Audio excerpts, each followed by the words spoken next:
enkya ya leero tufunye ekiwandiiko ekivudde mu kkooti enkulu nga kisalawo eggoye ku nsonga enkulu ezibadde mu paalamenti ne mu ggwanga. Ensonga zino zimaze mu paalamenti emyezi 8 nga zeetoololera ku ba commissioners ate nange yali omukulembeze oludda oluvuganya mu paalamenti emyaka 2 n'ekitundu egiyise. Kkooti waliwo bannayuganda abatwaliwo okwemulugunya nga bagamba nti komishoni ya paalamenti terina buyinza kusalawo ngeri y'ewakasiimo abakozi baayo. Komishoni terina buyinza kusalawo nsako. Komishoni yakwata bubi ensonga ezo yazikola mu bumenyi bw'amateeka, ate ne ba commissioners abaazirimu era baali munakyekubiira kubanga baatula mu lukiiko olusalawo ensonga ebakwatako. Ensonga ezo kkooti ezisazeewo eggoye era neegamba nti olukiiko lwa komishoni ya paalamenti terwamenya tteeka lyonna oba ssemateeka oba amateeka gafuga paalamenti. N'olwekyo tewaaliwo nsonga yonna yeekwasa ku bulyake oba kubuzaabuza nsimbi ya muwa musolo. Eyo ensonga enkulu ebadde erunya bannayuganda omutwe, abamu bambi mu butamanya oba ne mu butiitiizi ne baduuka n'okulowooza nti oba oliawo abantu abafaanana nga nze basobola okugenda mu kyagi ky'eggwanga ne bajjamu kye baagala ne bakuuna nakyo mu bumenyi bw'amateeka. Njagala okwebaza kkooti okusalawo nandibadde eruddewo kubanga ensonga eno kumpi emaze emyezi 4 mu kkooti, naye nga mu kutambula kwayo abamu ku ffe tuwalampibwa, tutyoboolebwa, batuluma empindi ku mabega n'okwogera swakaba yenna agendera ku ebyo. Okusalawo kwa kkooti kuyambe bannayuganda bonna abadde bakemmentererwa emmeeme, abadde babuzaabuzibwa, kiyambe n'abo abadde baliira ku linnya lyange n'ery'abalala ekyemisana banoonye ebyokkola ebituufu. Naddala ababaka ba paalamenti babbula bikola n'abamaze wano ebisanja 3-5 naye nga tebafunanga na mukisa kutegeera paalamenti bw'etambula n'amateeka gafuga paalamenti. Mbasaba abatwala obudde bwabwe. Kkooti kyetawandiise kige badde ewandiise mu Luganda yandibagambye nti bakibugwe, naye ndowooza mu kuvvuunula okw'amangu kyebagambye nti bakibugwe. Oba oliawo ababasindika mu paalamenti bongere bakubamu ttooki. Ensonga ezo tumalidde obudde si lwakuba nti abafaananga nze tebalina kubuuzibwa nga balina kye bakoze. Ekyokubuuzibwa si musango, naye okugufuula omugano. Ekimu ku byewuunyisa nti abadde beemulugunya be bawaabi, be balamuzi era nga balina ensala yaabwe ku buli nsonga. Era abadde babayita kumpi buli lunaku okubabuulira nga bwe basaladde omusango gwabwe era nga bo bawanguzi. Ndoza obeera mukulembeze ku ddaala eryo ate nga n'abamu mpulira bannamateeka oba bagasomera wasimanyi n'oba nga weemulugunya nga gwe awaddeyo empaabi ate gwe mulamuzi, ekyo nno kya bulabe nnyo, naddala omuntu yenna ng'alinnyako ku lubaawo olusomesa amateeka. Njagala kwebaza kkooti nandibadde nnya byesikkaanya naye ku byetwandiise mu nsala yaayo empanvu, naddala ensonga ekwata ku kugamba nti kiraaka ensonga ya ex gratia yandibadde agiyita kirala si kye yagiyita, n'olwekyo akangavvula. Ndowooza bw'omala okugamba talina tteeka lye yamenya ate simanyi nsonga kw'osinzira kumukangavvula. Naye mu nkola yaffe bannamateeka bw'oba nga weemulugunyiza okusalawo kwa kkooti tokolimira nkolimire, ogenda n'ojulira oba n'osaba kkooti yennyini yasaze n'omulamuzi yasaze omusango addemu atunulire ensala kye tuyita review. Clerk nzanga bwali munnamateeka kulowooza ku nsonga ezo. Ekyo kiri gy'ali yengwa omuntu kubanga kikwata ku buvunaanyizibwa bwe na mulimo gwe. Naye mu byonna ekisinga obukulu kusalawo eggoye nti situbba nga nsimbi ya muwa musolo, tetuli balyake, tetweyagalizangako, ensonga ezo ziri mu mateeka ate twazifuna ensimbi mu butuufu bwazo, kyekibadde kisinga obukulu. Njala kulowooza nti basajja bakulu ne bakazi bakulu abadde bagufudde omukano okundirako ekyemisana n'ekyenkya ng'akunzira kwe batamiirira, bajja kuddamu balowooze ku ebyo ebisobola okubazza mu bantu babeera ab'omugaso ng'abakulembeze abalonde. Ebyo bitumalidde obudde, naye kakasa bannayuganda nti ekinvunaanibwa nkimanyi ne sijja kivaako. Nze simanyi bakulembeze ba Nambalujega bwe batuula bwe balya ne boogera, sijja kufuuka Nambalujega. Naye njagala kusaba n'ababaka ba Parliament, naddala abafa b'opposition, naddala abava mu kibiina kyenvamu ekya Nuupu, bafune ku mbavu okwetengerera. Omubaka wa Parliament yena asobola kwetengerera nga kyenjenje ali awo. Mubadde muba interviewing, oyo n'agamba omanyi mpuuga mutuufu naye wange basajja bayinza okunnyima kaadi oba wanuna ki wano, era oba ogasaaki abaakulonda nga toyina na nteŋŋeneze zigamba nti kino kituufu era kye kituufu. Kati ababaka bwe batyo mutumenye nnyo, mwe mutulemeseza n'okubaako kwetutuuka nga opposition. Muwe ekifaananyi nti weemuli naye nga muli kiguumaaza. Kooti etuwadde ebyokwebuulirirako, tujja kubyebuulirirako. Abo abaagala eggwanga ogenda mu maaso n'abaagala tutambule nga tutambula situbeteggera batambule nange. Ngenda kuddayo ku programu zange ze nali nteekateeka, naddala eriffe abavuganya mukiraba mu kiseera kino nga obudde oluvuganya tutambula tubeteggera. Twava ne mu kubeteggera ne tulwa ne wansi akati tumagaza bwemagaza. Tewali nsonga ya Ssimba gye tugoberera, tubuukira buli bukaguddewo, tetulina mulama kwe tutambulira, tunoonya butaala nakwetimba mooli nakwetona maganzi. Ekiseera kituuse abodde oluvuganya batte ebigere beebuulirire kuki kye baagala okukako, okuwa eggwanga essuubi nti tulina olugendo twagala okutambula era tululiko. Awo nze bwe ngenda okudda abanaatambula nange bangoberere. Nze nkyogerako, ekimu ku byennyamiza ye muntu okusala omusango nga tawuliriza nagwe agusalidde naye nga waali. Ekyo kyakolebwa ekibiina kyange nenkinenya naye era nenkisaasira kubanga namanya nti bakikola mu kiwuggwe. Abakulembera ekibiina ndowooza bafunyemu ku mbavu ezigoberera ebigenda mu maaso, ninze kye banaddamu. Balina omukisa okuvaayo bennyonnyoleko kye baali bategedde nga kye batategeera, oba beetonde oba tebeetonze, nange ekyokukola nkimanyi. Ababaka sirowooza nti kya bwenkanya ababaka bonna okubateeka mu kisero kimu. Buvunaanyizibwa bwa mubaka okukola ku mutindo gwe.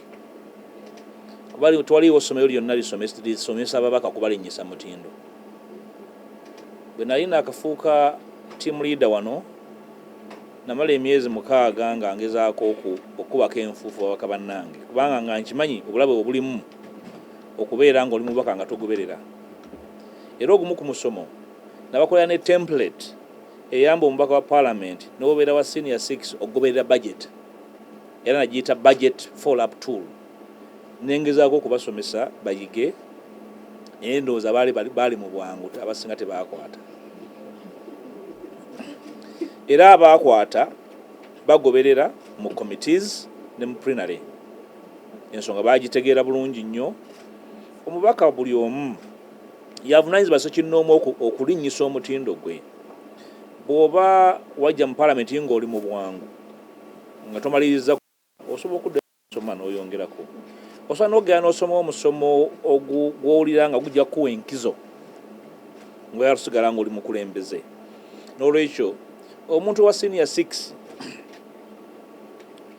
nga kirasi yazaateninga zonna asobola okujja mu Parliament n'ateeseza abantu be, naddala nga yeefuddeko neyeerwanako okulaba nti agoberera. Kikulu nnyo omubaka bw'asingako awo, naye enjawulo era ogiraba. Kino sikiri ku nsonga nti ya mutindo, kirimu obulagajjavu, kirimu enge. kirimu obukyayi kirimu efubitizi olaba n'abaatuula mu legal committee nga ne minutes we ziri basaako omukono nabo baagamba tebaaliyo kakati oyo oba osobola mujjanjaba naki afaana bw'atyo ababaka abasembayo okuteekako emikono ku kiwandiiko baagamba ekibasayiningisiza babajje ku komiti kakati oyo osobola muwa ddagala kimululuuza kikiri kijja kiki ekiyinza okumujjanjaba so kakati ebirowoozo by'ababaka abamu abalonzi baabwe endowooza babawa obudde babategeere kiki kye baliko abamu babadde bava wano nga baga nti wange akasajja akadde katuyiseeko nnyo kyembuuza babadde balagawa nze gyendaga mmanyiyo naye boolugendo lwabwe lulagawa so n'olwekyo ebyo ebimu bya mbeera ya kibogwe saa bimalirako nnyo obudde kibuzo ekyokubi kyadde ki ya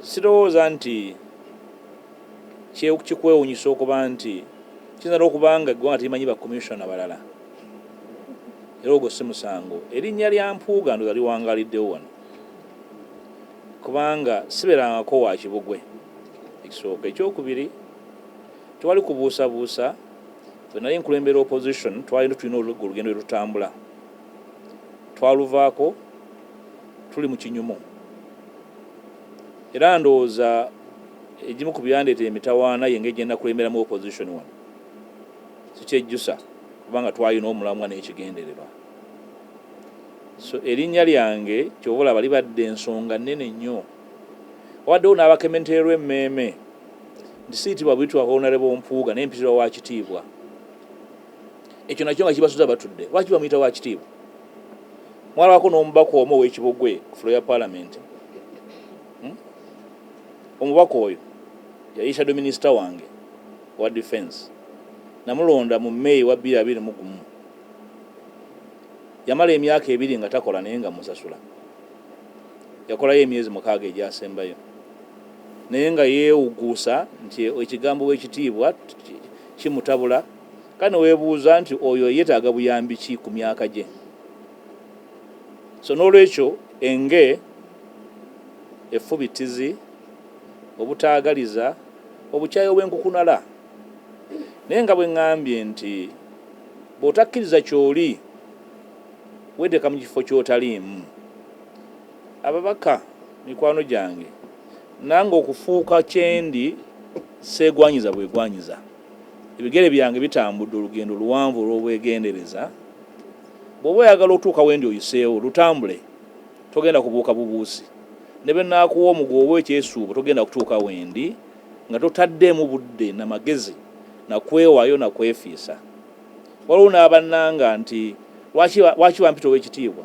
bwe nali mpeereza kabaka mwali mu bivvulu kati nange mbanenye nti mwali mukola birala nga nze ndi mukuweereza kabaka mbasalira omusango nti bwe nali ndi kabaka nga mpeereza kabaka nga muweereza nga neewaayo mu buvubuka bwange obuvubuka obwammwe mwabikola mu bivvulu nammwe mbasalira omusango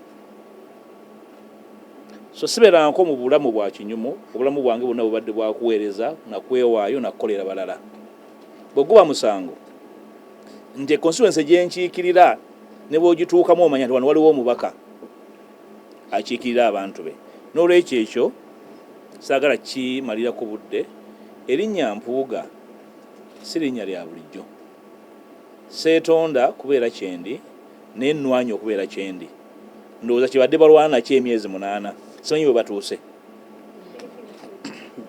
bana ndowooza kankome wano nja kwogera eri eggwanga mu nnaku eziddako mbabuulire puroguramu engazi ebyobufuzi ne bannange ye tubaddeko okulaba nti tubaako olugendo lwe tutambula mwebale nnyo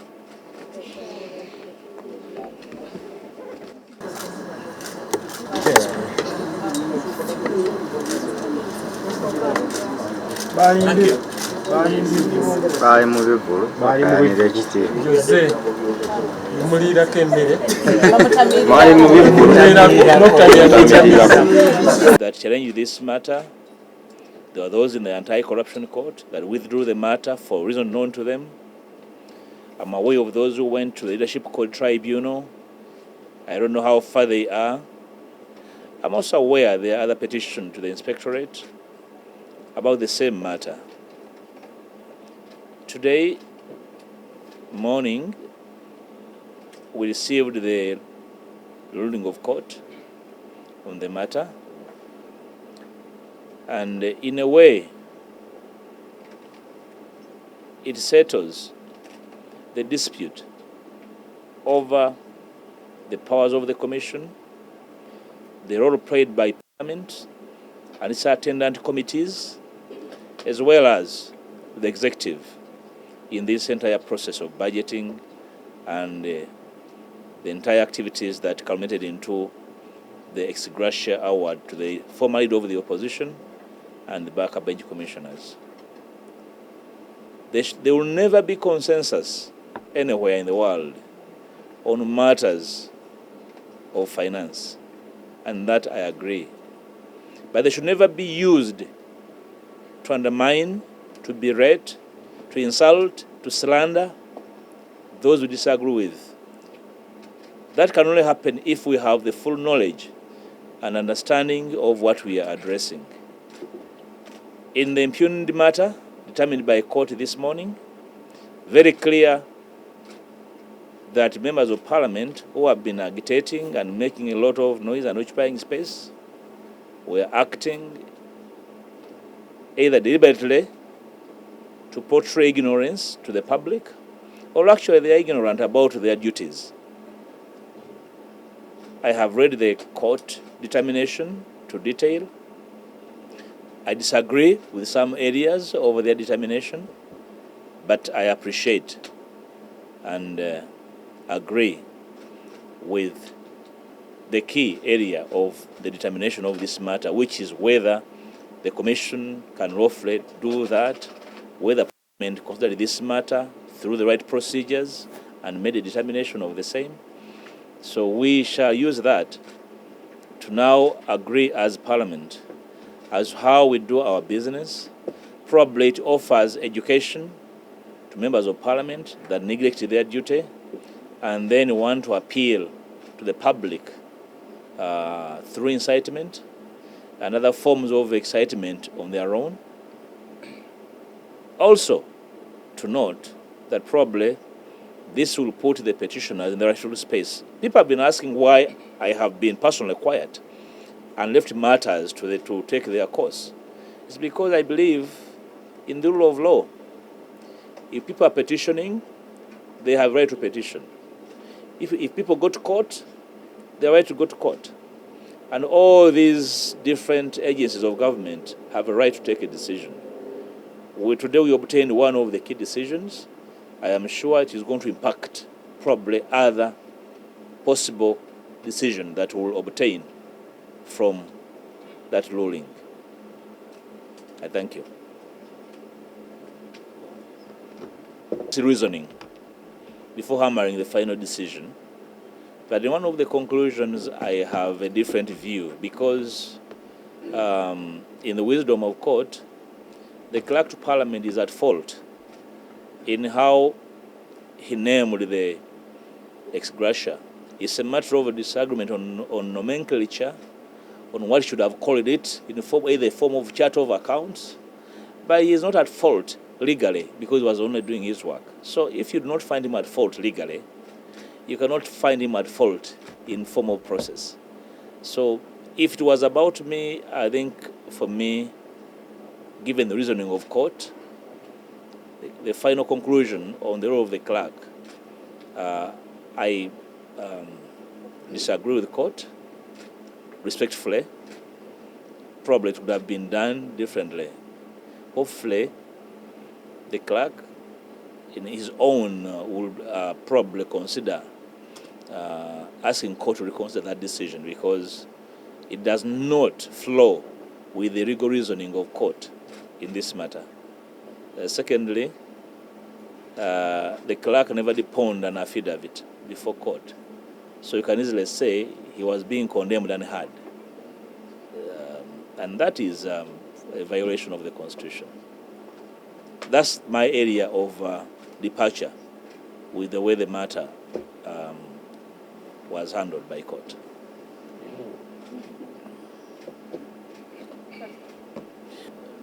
the question should be probably put to the petitioners. But the last time I checked, the petitioners, some of them are lawyers, not just lawyers, but officers of court. I think they have a fair understanding of what this ruling really means to them. But I'm sure they should be educating each other, including those they have been lying to, that they were actually lying. I hope they'll be able to honestly come out and apologize to the country for misleading colleagues in Parliament. They were aware. They were actually alive to so many suits before court, including the several suits they instituted and withdrew, either instituted through other people and then withdrew them. Then they were reinstating others. So the petitioner should be able to explain to the country their next course of action, given that. But I'm sure they are mature enough and well-schooled to understand the implication of that. And hopefully, those that have been involved in slander and name-calling will come out and apologize, though they slandered. Today, but I am giving them space to think their own personal integrity. I have been at pains because the biggest business has been my name. On my name, they have had lunch. Others have had bottles of Waraji. Others have gotten wealth in slandering me. And I never rush anything. It is my time and space. I'll make a decision on what to do, because you do not wake up every day to become Mpuga. Those slandering me, even if I give them another 50 years, they will not become half of me. So, but I'll give that time. And then, because there are very serious national issues now to deal with, while those issues obtain, I will ignore the side show, because there are people out there that are waiting for leadership from those who can offer it. And for me, in the interim, I'll give credence to the demands of our people, our common peoples, to offer leadership on very many dicey matters of governance in this country, so that we can, common good is served. I care about my name. I care about my integrity. I also care so much about the direction of this country. I'm very sure those who have been slandering me have been partly using that to deter me from doing what they know I am capable of doing. I want to assure them that I am going on course to do what I think I am capable of doing in the service of Alma Mater, in the service of this dear land, to which I am obligated as a leader and as a citizen.